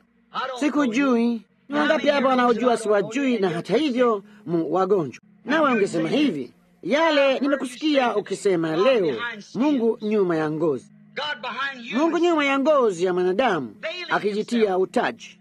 Bali kama una macho ya kiroho, ungeyafungua na kumwona yeye, uone yeye ni nani, nawe uamini jambo hilo. Yesu alisema, yeye aniaminie mimi, kazi nisifanyazo mimi, yeye naye atasifanya, nyingi kuliko hizi atasifanya, kwa maana naenda kwa Baba. Sasa kama unaamini kwa moyo wako wote, ni wangapi hapa ndani wali wagonjwa na wanajua ya kwamba siwajui, sijui mna kasoro gani? Inua tu mkono wako useme, mimi ni mgonjwa, nina haja. Ni wangapi walio na haja moyoni mwao, si wagonjwa mbali wana haja, mnajua mnazihitaji? Hakuna mtu yeyote pale ambaye ninamwona ila aliyeinua mkono wake. Na sijui, ninamjua mtu huyu anayeketi hapa, nina hakika huyo ni ndugu James, na nafikiri huyo ni dada James. Najua nyuso zenu tu. Wakati mwingine huyo ndugu anayewapiga picha, hebu mtu fulani nyuma humu, mahali popote, nino tu na sai jambo hili juu ya msingi na kumalizika kwa ujumbe huu. Unajua, Mungu aliahidi jambo hili kutukia katika siku za mwisho. Yeye alifanya ahadi. Naona sasa siwezi kulifanya litukie. No, siwezi kufanya hivyo. Yeye hana budi kufanya jambo hilo. Yeye ndiye anayefanya jambo hilo, si mimi. Bali mimi namwamini yeye, la sivyo nisingekuwa nimesimama hapa nikuwaambia jambo ambalo sikuliamini. Sasa ninyi nyombeni na mseme, Bwana Yesu, nimefundishwa katika Biblia ya kwamba wewe ni kuhani mkuu sasa hivi ambaye anaweza kuchukuana nasi katika mambo yetu ya udhaifu. Sijali uko wapi, nawe sema tu, ninakuamini, na kwa imani ninaamini yale yule mtu aliyosema leo. Hivyo ndivyo yule malaika alivyoniambia wafanye watu wa kuamini. Na kama nikiwahubiri neno la Mungu, si ati niaminini mimi, ni aminini neno. Kama haliambatana neno, basi usiliamini. Bali kama unaamini neno, basi ataliwe nini, wewe omba na uamini, na uone kama yeye yungali anaweza kufunua yale yaliyo ndani ya moyo wako. Na mtu yeyote anajua ya kwamba Biblia ilisema ya kwamba neno la Mungu ni kali kuliko upanga ukatao kuwili, na utambua mawazo na makusudi ya moyo. Hivyo ndivyo Ibrahimu alivyojua ya kwamba huyo alikuwa ni Mungu, wakati aliweza kujua yale Sara alikuwa anasema huko nyuma hemani, yale aliyokuwa anawazia. Wakati aliposema nitakuzuru, naye Sara akawaza moyoni mwake, haiwezekani. Sasa nilisema yeye yuko hapa kukuponya. Unafikiri nini juu ya jambo hilo? Kama tu utaamini. Sasa sina njia yoyote. Mungu wa mbinguni anajua jambo hilo, mnaona. Sina budi kuliona, na ninaloona nalisema, na lile ni lisiloona bila shaka siwezi kulisema, bali yeye yungali Mungu vile vile. Jambo hilo lingeongeza imani yako kama angefanya hivyo. Ikihubiri namna hiyo kwa namna fulani inanitupa nje kidogo, bali yeye yuko hapa, inahisi jambo hilo.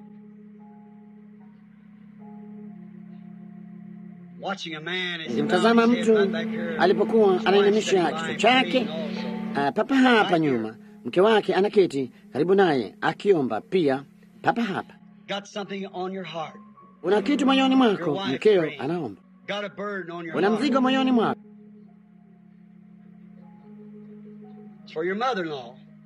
Ni wa mama mkwe wako.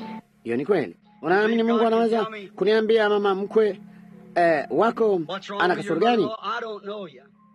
Sisi ni wageni mmoja kwa mwingine. Kwa hiyo ni kweli. Naamini Mungu anaweza kuniambia ana kasoro gani? Yeye yuko hapa, ninaona mahali alipo mbali. Yeye yuko mashariki ya hapa, yeye yuko hayo. Hiyo ni kweli. Yeye anaugua ugonjwa wa damu. Hebu mke wako ampelekee hiyo leso pale ambayo analilia, aiweke juu yake. Usitie shaka, yeye atapata afya.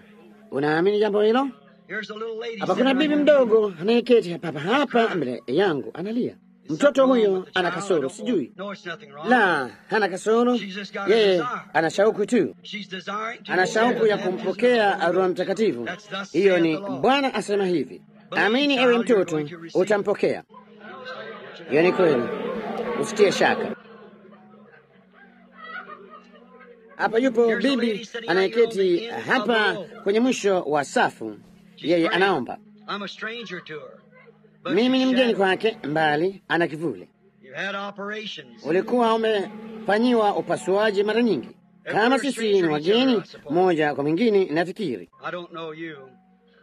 Sikujui, wewe hunijui, labda ni kwa kunisikia tu. Wewe hutoki hapa, wewe ni mgeni kati yetu. Umetoka Wisconsin. Mji huo ni Milwaukee. Na shida yako ni kansa, iko kwenye titi. Upasuaji baada ya upasuaji, hata hivyo bila ya kufanikiwa.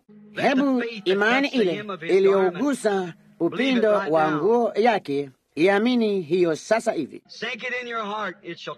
Ididimize moyoni mwako, itatimia. Uwe na imani. Mtu fulani anayeketi pembeni hapa,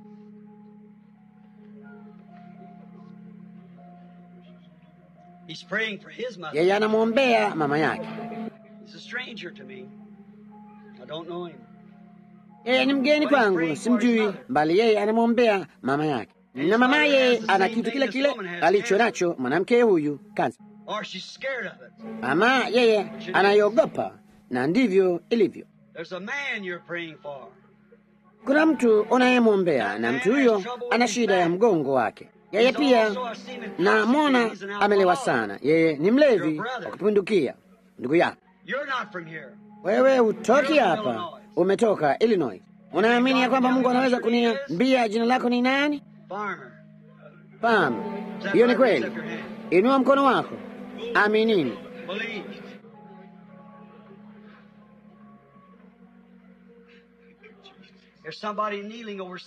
Kuna mtu anayepiga magoti juu ya mtu fulani akiomba, mtu ambaye amelala kwenye machela. Unaamini yale umesikia kuwa ni kweli, bibi? Unaamini? Kama ningeliweza kukuponya, ningekuja na kufanya hivyo, bali tayari umekwisha ponywa na Kristo. Naona inakubidi tu kuamini jambo hilo. Huyo bibi anayesimama hapo akiomba alikuwa akikuombea uguswe. Sikujui, bali Mungu anakujua. Umetoka nje ya mji pia. Hiyo ni kweli. Umetoka Illinois. Hiyo ni kweli kabisa. Jiji hilo linaitwa East Moline, Illinois. Unaugua kansa. Wewe ni mke wa mhudumu. Unaamini? Utakufa kilala pale. Mbona usimkubali usiku huu na useme, naweza moyoni mwangu, huku imani yangu ikiwa juu ya kila kitu kilicho hapa, ninaamini ya kwamba nimeponywa, niko katika uwepo wa Mungu. Amini na uende nyumbani ukaponywa. Huyo hapo. Mnaamini kwa mioyo yenu yote? Na tumsifu Mungu. Baba mbinguni, tunakushukuru kwa wema wako wote na rehema zako.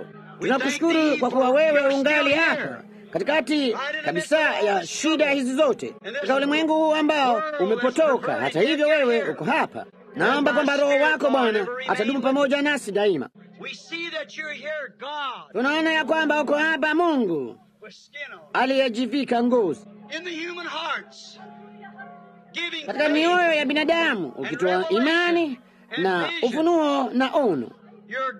Wewe ni Mungu katika kanisa lako, Mungu katika watu wako.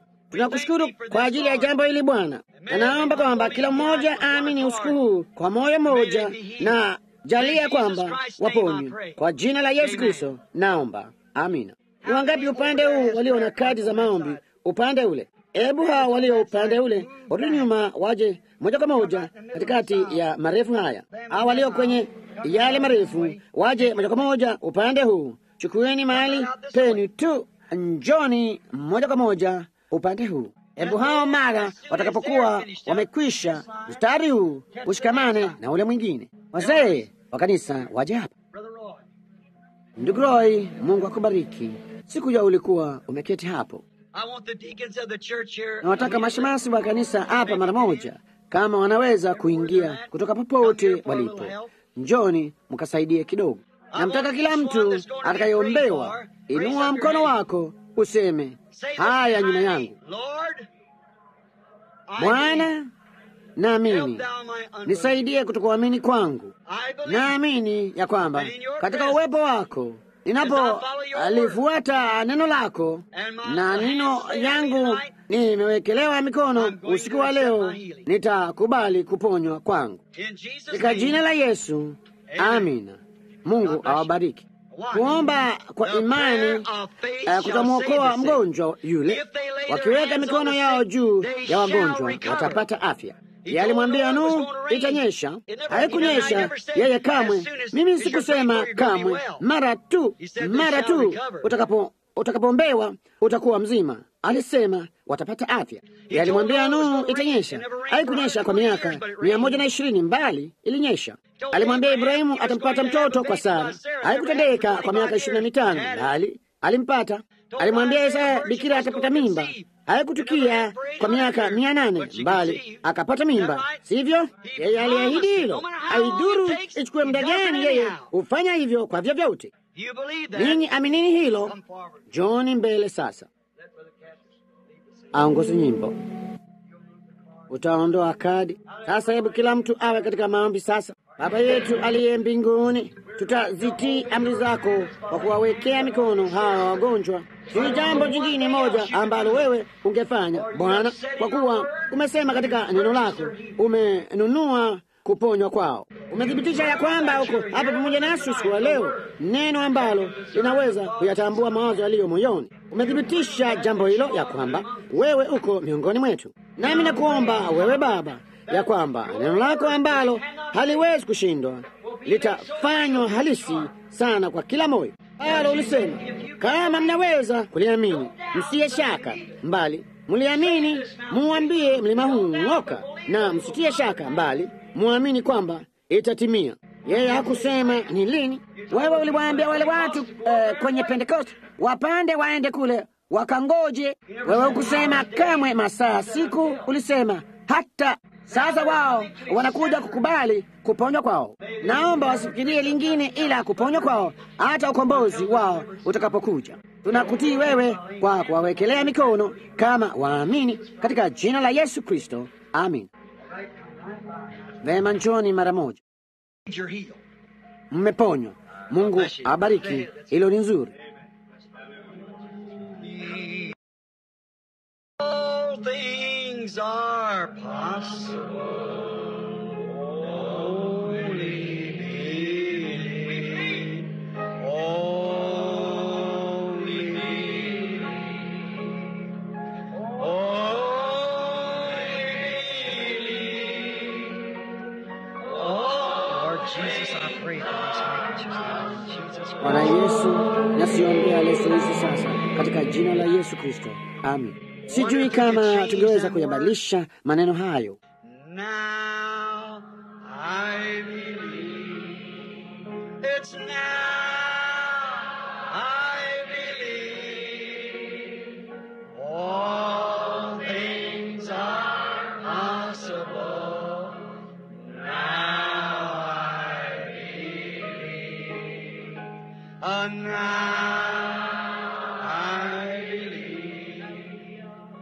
Now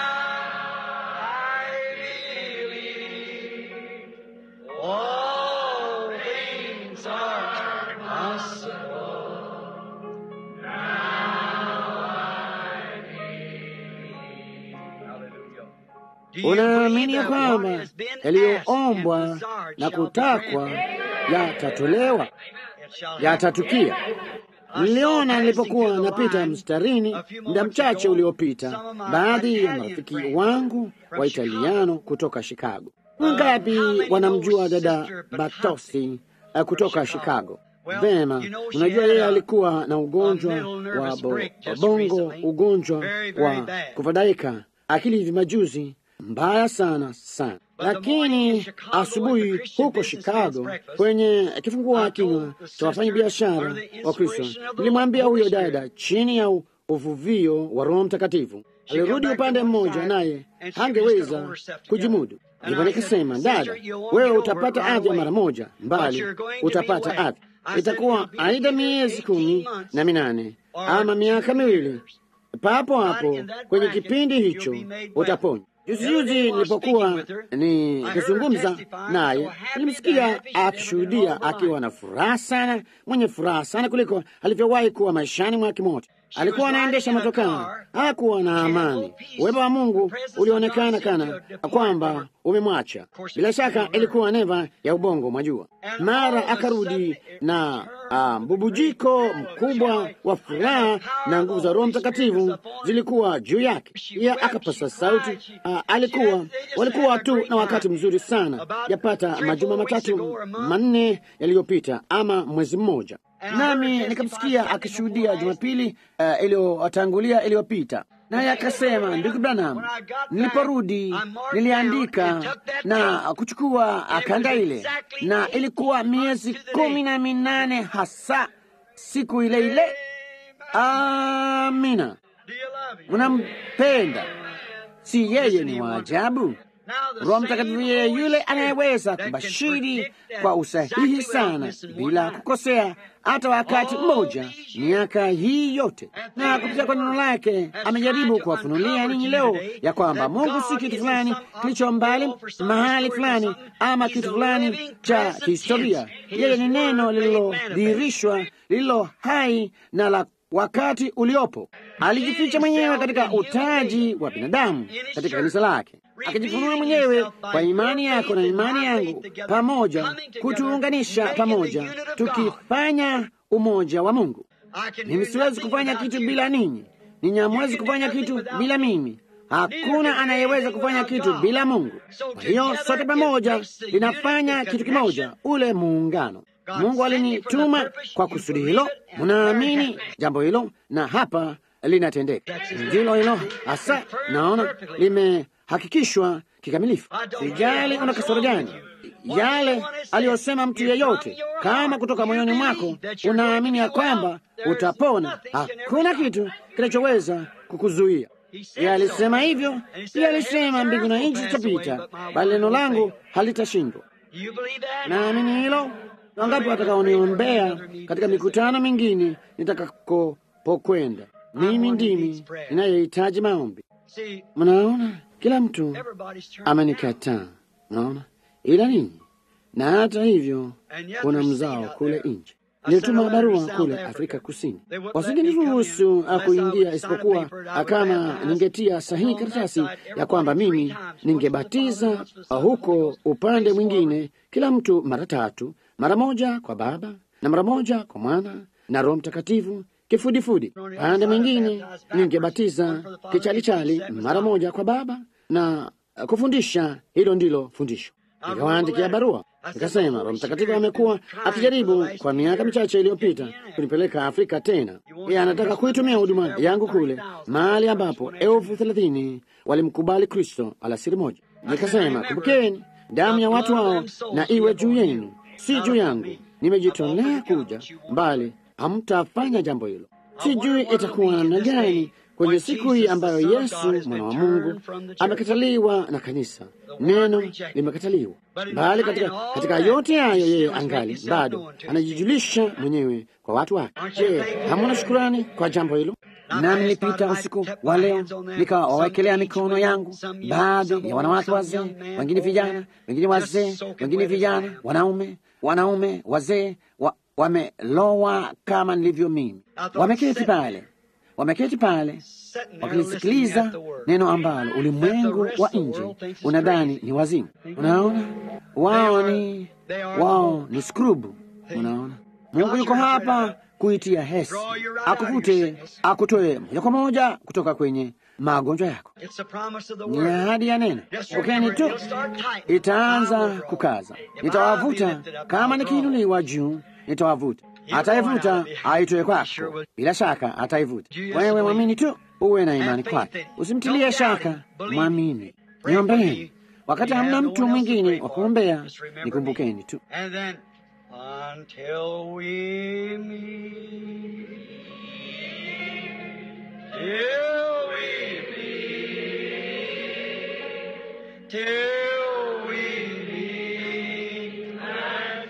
Asanteni kwa kuja kutoka mbali namna hiyo. Mungu na awalinde unapoondoka kwenda nyumbani. Wasalimuni Wakristo wote, waamkueni kutoka kwenye kundi hili hapa. Amani ya Mungu iwe pamoja nanyi. Shalom.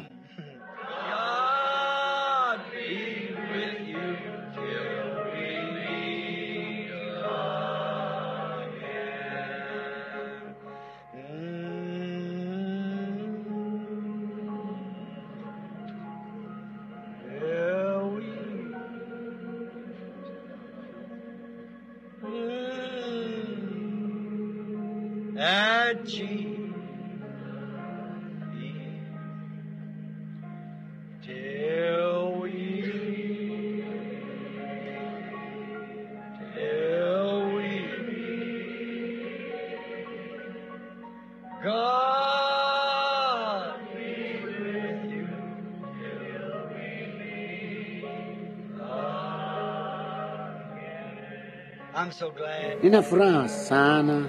Mwana, kuna mengine, mambo mengi nisiyojua, bali yapo mengine ninayojua.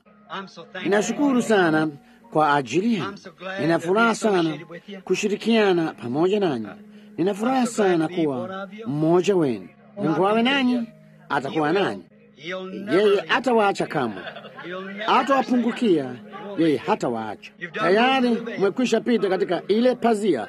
Naona nina furaha sana usiku huu kumwona ndugu Pama, mmoja wa wachungaji wetu tunaoshirikiana na huku kutoka Georgia. Ndugu Junior Jackson yuko jengoni mahali fulani kule nyuma pembeni. Tuna furaha kuwa pamoja naye. Ndugu Dan Rado anayeketi hapa. Wengi sana, sijui kama nikimkosa mtu yeyote. Ndugu Ben Bryant hapa na wengi wa hao wengine hapa. Ndugu mzuri Wilbur Collins, tuna furaha sana kuwa nanyi nyote hapa. Si kama tu tungeweza kusimama kwa miguu yetu kwa muda kidogo sasa. Hebu na tuviinamishe vichwa vyetu sasa.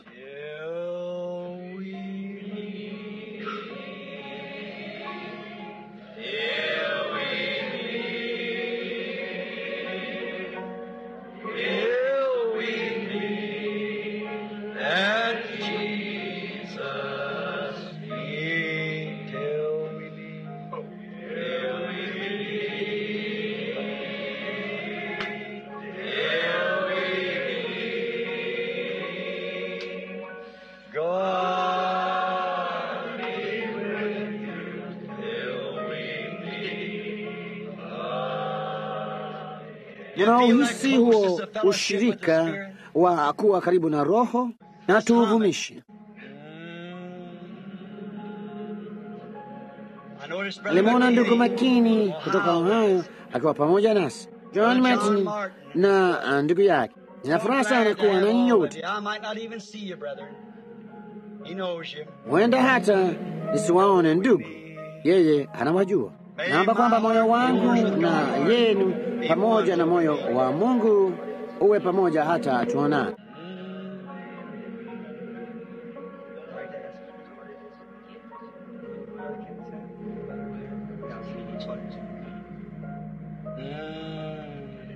Napoinamisha vichwa vyetu sasa katika maombi, jaribuni kumfanya kila mhudumu ajue ya kwamba tunafurahi kwa ajili yao kuwa hapa. Washiriki wote, ninyi watu kutoka Tennessee, Ohio na kila mahali nchini. Baadhi ya wanawake niliokutana nao kule leo wametoka huko Boston. Ndugu zetu weusi walikuwa hapa asubuhi ya leo kutoka kule ndani pia, wengi sana kutoka sehemu mbalimbali nchini. Na washukuru marafiki zangu wapendwa na waaminifu. Mungu awe nanyi. Ninawaita ninyi rafiki zangu. Nakumbuka vile Yesu alisema juu ya jambo hilo, wa karibu kuliko ndugu na rafiki. Wakati tunapoviinamisha vichwa vyetu sasa, hata tutakapokutana tena katika siku chache zijazo, Mungu awe nanyi. Nitamwomba ndugu yetu mpendwa na mwaminifu, ndugu Richard Blair, kama hata aruhusu tufumukane kwa maombi madogo. Ndugu Blair.